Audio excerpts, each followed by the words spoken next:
ನಟ ದರ್ಶನ್ ಶರಣಾಗ್ತಾರೆ ಅನ್ನೋ ಮಾಹಿತಿ ಇದೆ. ಮುಂದಿನ ಪ್ರಕ್ರಿಯೆ ಹೇಗೆ ನಡೆಯುತ್ತೆ? ಸುಪ್ರೀಂ ಹೇಳಿದ ಮುಖ್ಯಾಂಶಗಳು ಯಾವುವು? ಮೇಘನ, ಈಗ ದರ್ಶನ್ ಅವರು ಶರಣಾಗ್ತಾರೆ ಅಂತಕ್ಕಂಥ ಮಾಹಿತಿ ಇದೆ.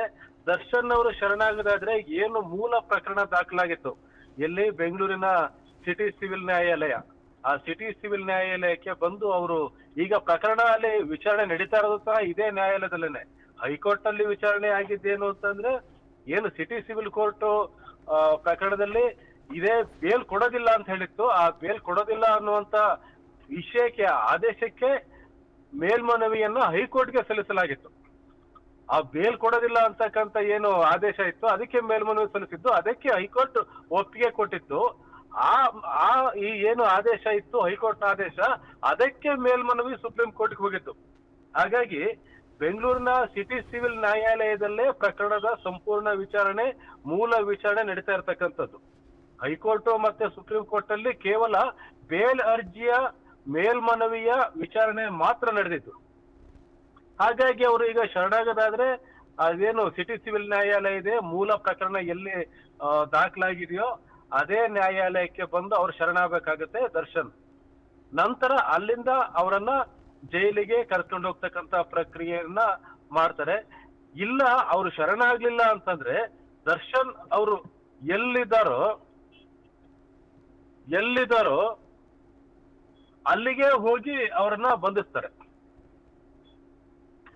ಒಟ್ಟು ಬಂಧನ ಆಗದಂತೂ ಖಚಿತ. ಮತ್ತೆ ನ್ಯಾಯಾಲಯ ಈಗ 15ನೇ ತಾರೀಕು ಇಂಡಿಪೆಂಡೆನ್ಸ್ ಡೇ ಇರುತ್ತೆ, ನಂತರ ರಜೆಗಳು ಶುರುವಾಗುತ್ತೆ. ಹಾಗಾಗಿ ನ್ಯಾಯಾಲಯ ತೆರೆದಿರ್ತಕ್ಕಂಥ ಸಂದರ್ಭ ಇವತ್ತು.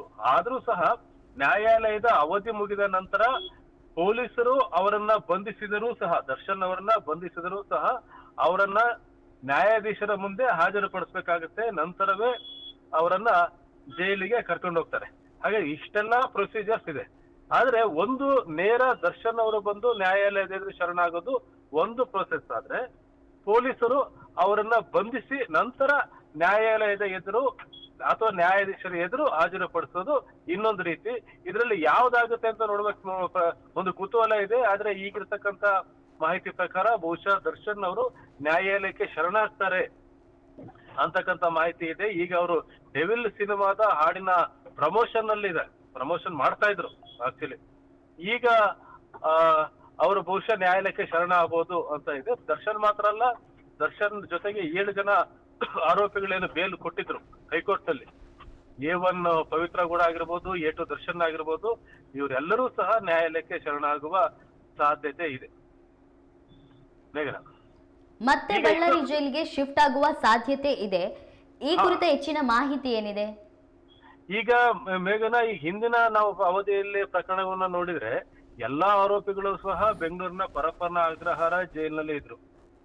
ಆದ್ರೆ ಅಲ್ಲಿ ರಾಜಾತಿಥ್ಯ ಕೊಡ್ತಾರೆ ಅನ್ನೋ ಕಾರಣಕ್ಕಾಗಿ ಅಲ್ಲಿ ಎಲ್ಲರನ್ನೂ ಸಹ ಬೇರೆ ಬೇರೆ ಜೈಲಿಗೆ ವರ್ಗಾಯಿಸಲಾಗಿತ್ತು. ಅದರಲ್ಲಿ ದರ್ಶನ್ ಅವ್ರನ್ನ ಬಳ್ಳಾರಿ ಜೈಲಿಗೆ ಕರ್ಕೊಂಡು ಹೋಗಿದ್ರೆ, ಪವಿತ್ರ ಗೌಡ ಅವ್ರನ್ನ ಪರಪ್ಪನ ಅಗ್ರಹಾರದಲ್ಲಿ ಉಳಿಸಿದ್ರು.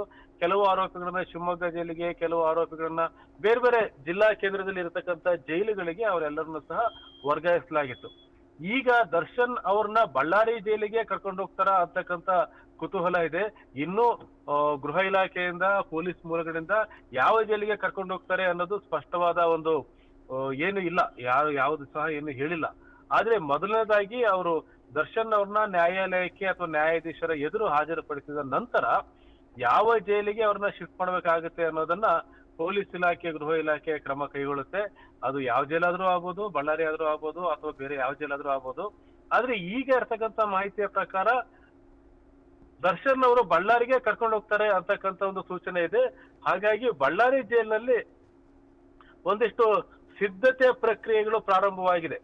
ಹಾಗಾಗಿ ಅವರು ಬಳ್ಳಾರಿ ಜೈಲಿಗೆ ಹಸ್ತಾಂತರವಾಗುವ ಸಾಧ್ಯತೆಗಳನ್ನು ಅಲ್ಲಗಳೆಯುವ ಹಾಗಿಲ್ಲ. ಆದ್ರೆ ಅಂತಿಮವಾಗಿ ನ್ಯಾಯಾಧೀಶರು ಎದುರಿಗೆ ಹಾಜರುಪಡಿಸಿದ ನಂತರ ಗೃಹ ಇಲಾಖೆ ಏನು ಕ್ರಮ ಕೈಗೊಳ್ಳುತ್ತೆ ನೋಡಬೇಕಾಗಿದೆ. ಈಗಿರ್ತಕ್ಕಂಥ ಮಾಹಿತಿ ಬಳ್ಳಾರಿಗೆ ಹೋಗ್ಬೋದು ಅಂತೇಳಿ, ಆದ್ರೆ ಅಂತಿಮವಾಗಿ ಏನನ್ನು ಸ್ಪಷ್ಟವಾಗಿ ಈ ಸಂದರ್ಭದಲ್ಲಿ ಹೇಳಲಿಕ್ಕೆ ಆಗೋದಿಲ್ಲ. ಮೇಘನಾ, ನಿಮ್ಮೆಲ್ಲ ಮಾಹಿತಿಗಾಗಿ ಧನ್ಯವಾದಗಳು.